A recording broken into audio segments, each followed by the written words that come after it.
Hello बच्चों, स्वागत है आपका इसमें।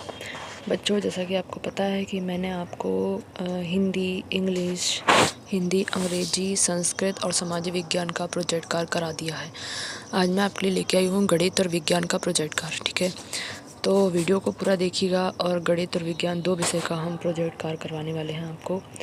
तो पूरा वीडियो देखिएगा, वीडियो के अंत तक बने रहिएगा। वीडियो अच्छा लगे तो लाइक कीजिएगा और चैनल को सब्सक्राइब नहीं किया तो सब्सक्राइब कर लीजिएगा। देखिए, बिना किसी देरी के स्टार्ट करते हैं गणित का। ठीक है, गणित का प्रोजेक्ट कार्य है, कक्षा 8वीं का है। ठीक है, तो देखिए, प्रयोजना कार्य 1 है। प्रोजेक्ट का उद्देश्य है कि शिक्षक जो है बच्चों को बोलें कि बच्चे के निधो भारतीय गणितज्ञ के नाम, जन्म तिथि का संग्रह करें और उनके द्वारा गणित में योगदान का संक्षिप्त विवरण लिखें। ठीक है, आवश्यक सामग्री ये सब आपको लिखने की ज़रूरत नहीं है। ठीक है, आवश्यक ज्ञान जो आप यहाँ पर लिख सकते हैं, नहीं भी लिख सकते हैं। ठीक है, और ये जो दिया है आदिकाल, पूर्व, मध्यकाल अथवा स्वर्ण योग, ये सब इसके बारे में भी आपको लिखने की आवश्यकता नहीं है अगर आप शॉर्ट में लिखना चाहते हैं तो। कार्य विधि दी है, फिर आर्यभट्ट के बारे में दिया है। ये देखिए, आर्यभट्ट का आप चित्र बना दीजिएगा और नहीं तो चिपका दीजिएगा और उनके जीवन के बारे में लिख दीजिएगा। ठीक है, तो ये है आर्यभट्ट के बारे में, उनका जीवन परिचय है, फिर उनका गणित में क्या योगदान रहा। ठीक है, ये इसके बाद यहाँ पे देखिए ऊपर जो दिया हुआ है, ये इतिहास में स्थान सम्मान, मतलब उनका इतिहास में क्या स्थान रहा, उनको कौन सा सम्मान मिला, तो ये आपको लिखना है। ठीक है, यहाँ से लेके आपको उनने कौन कौन से शोध कार्य किए यहाँ तक आपको लिखना है। ठीक है, तो ये आर्यभट्ट के बारे में लिखना है। कोई दो ही पुरुषों के बारे में लिखना है जिन्होंने गणित के बारे में अपना योगदान दिया। फिर दूसरा है श्रीनिवास रामानुजन, इनके बारे में भी आपको लिखना है, इनका जीवन परिचय। ठीक है, और इनके बारे में जीवन परिचय, इनका संघर्ष का समय कैसा रहा, फिर इनकी मृत्यु हो गई थी 33 वर्ष में। ठीक है, तो ये यहाँ से लिखना है। फिर इनका गणित में क्या योगदान रहा, फिर कौन कौन से सम्मान मिले इनको। ठीक है, तो ये आपको इतिहास में स्थान और सम्मान लिखना है। ठीक है, तो ये पूरा हो गया प्रयोजना कार्य 1। फिर प्रयोजना कार्य 2 में देखिए क्या बोला है, शिक्षक बच्चों को बोलें कि विभिन्न प्रकार के डिज़ाइन का संग्रह करें जो कि मकान या ऑफिस, बाउंड्री, दीवार, छत, बालकनी, खिड़की और दरवाजे में लगी हैं, जिससे किसी सममिति लाइन के आसपास में सममिति आकृति दिखती है। तो ऐसे आपको बताना है कि सममिति आकृति वाले कौन कौन से डिज़ाइन हैं। तो ये प्रयोजना कार्य 2 है। ठीक, प्रयोजना कार्य 2 देख लीजिए, प्रयोजना कार्य 2 आप कर लीजिएगा। ठीक है, और इसके बाद ये यहाँ से ख़त्म होगा प्रयोजना कार्य 2 ऐसा, जब इसके बाद फिर यहाँ से स्टार्ट हो जाएगा। ठीक है, फिर ये हो गया सममिति। देखिए तितली दिख रही है, ये कार जिसमें सममिति लाइनें हैं। ठीक है, तो ये प्रयोजना कार्य 2 आपको यहाँ तक करना है, जानकारी प्राप्त होती है तो। ठीक है, फिर प्रयोजना कार्य 3 देखिए, प्रयोजना कार्य 3 ये है प्रयोजना कार्य 3। इसमें आपको प्रोजेक्ट का उद्देश्य, शिक्षक बच्चों को बोलें कि किसी आलू और भिंडी को काटकर किसी भी रंग से A4 साइज के पेपर पर छापे लगाएं। तो आपको ये लगाना है और लिखना भी है। ठीक है, ऐसे छापे लगाने हैं, या तो बना भी सकते हैं, छापे भी लगा सकते हैं A4 साइज के पेपर में आलू और भिंडी के। ठीक है, तो ऐसा आपको लगाना। फिर प्रयोजना कार्य 4 में देखिए, शिक्षक बच्चों को बोलें कि अलग अलग न्यूज़पेपर, पत्रिका, पोस्टर में छपे विभिन्न प्रकार के पाई आलेख का संग्रह करें और व्याख्या करें।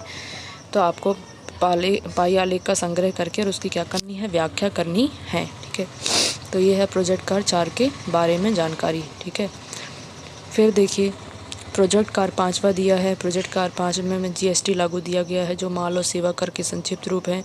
इसमें से आपको बताना है कि किन चीज़ों पर GST लगता है। ठीक है, तो ये आवश्यक सामग्री हो गई, और ये यहाँ से आवश्यक ज्ञान, सिद्धांत, ये सब लिखना, कार्यविधि हो गया। तो ये हो गया गणित का प्रोजेक्ट। आई होप कि आपको समझ में आया होगा। ठीक है, तो ये दूध, दही, लस्सी, चाय, कॉफ़ी इत्यादि में कितने % GST कर लगाया जाता है। ठीक है, तो ये होता है GST कर। ठीक है, फिर देखिए प्रोजेक्ट कार्य विज्ञान विषय का प्रोजेक्ट कार्य है।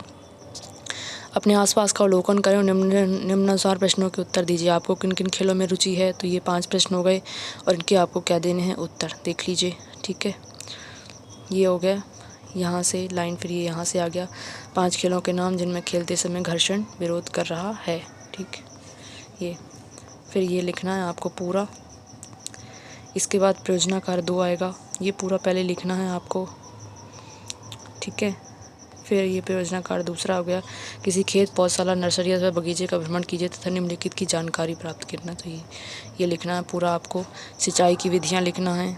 ठीक है, और ये चित्र भी बना देना है। विधि का चित्र मोट घिरनी है। विधि का वर्णन आपके विज्ञान की बुक में भी दिया हुआ है। चैन पंप क्या होता है, ढेकली क्या होती है, राहट क्या होती है। ठीक है, तो ये सारी विधियाँ आपको लिखनी है। ठीक, आई होप कि आपको समझ में आ रहा होगा।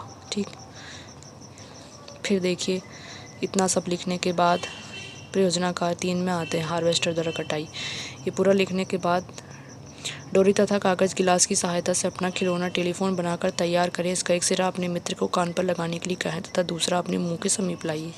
तो ये कैसी आवाज़ आ रही है, ध्वनि वाला है। ठीक है, तो तीसरा प्रयोजनाकार ये हो जाएगा। यहाँ से लिखना है पूरा ये चित्र बना वगैरह आपकी विज्ञान की बुक में दिया। अच्छा करना तो आप बना भी सकते हैं चित्र। ठीक है, और यहाँ तक आपको लिखना है ये। ठीक है, फिर आ जाता हमारा प्रयोजनाकार 4। ये है प्रयोजनाकार 4। ठीक है, तो प्रयोजनाकार 4 के बारे में देख लीजिए। ये पूरा लिखना है। अपने आस पड़ोस का सर्वेक्षण कीजिए, पता लगाइए कि आपके आसपास स्कूल में 12 वर्ष की आयु के कितने बच्चे चश्मा लगाते हैं।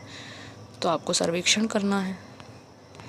चाहें तो आप ऐसे भी बता सकते हैं उनके बारे में, है ना। देखिए यहाँ पे लिखना है ये, इसके बाद यहाँ से लिखना है नंबर 3, नंबर 4 पॉइंट के बाद ये हो गया। अब ऐसे सूची बना देनी है आपको और अच्छे से लिख देना है। ठीक है, अब प्रयोजनाकार 5 क्या दिया है, प्राकृतिक घटनाओं पर आधारित निम्नलिखित बिंदुओं पर प्रोजेक्ट कार्ड तैयार कीजिए। प्राकृतिक विनाशकारी घटनाएं कौन कौन सी, उनके नाम लिखना है आपको। ठीक है, घटनाओं के बारे में बताना है, क्या क्या सावधानियां हमें रखनी चाहिए इन घटनाओं के बारे में। ये यहाँ से अच्छे से लिख सकते हैं आप लोग। ठीक है, तो प्रयोजनाकार 5 में आपको ये दिया हुआ है। ये हो गया प्रयोजनाकार आपका 5। अब देखिए इसमें 6वां प्रयोजनाकार भी दिया, तो आपको कोई 5 ही करने हैं।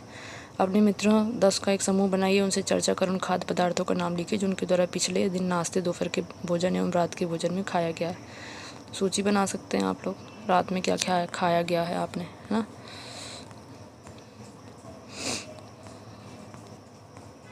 ये ऐसे सूची बना सकते हैं।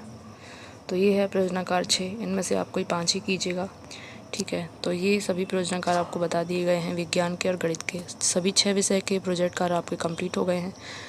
आई होप कि आपको वीडियो अच्छा लगा होगा।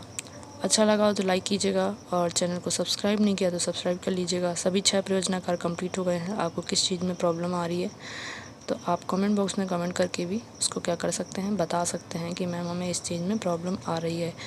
तो आप जल्दी से अपना प्रोजेक्ट कार्ड बना लीजिएगा, क्योंकि अब आपको पता है मंडे से स्कूल लगने वाले हैं और जल्द ही आपके प्रयोजनाकार भी जमा होने स्टार्ट हो जाएंगे, क्योंकि आपकी अर्धवार्षिक परीक्षाएं भी कंप्लीट हो गई हैं और प्रोजेक्ट कार्ड भी जल्दी जमा हो जाएंगे। ठीक है, तो वीडियो कैसा लगा बताइएगा कमेंट करके, और चैनल को सब्सक्राइब नहीं किया तो सब्सक्राइब कर लीजिएगा। मिलते हैं अगले वीडियो में, तब तक लीजिए जय हिंद, जय भारत।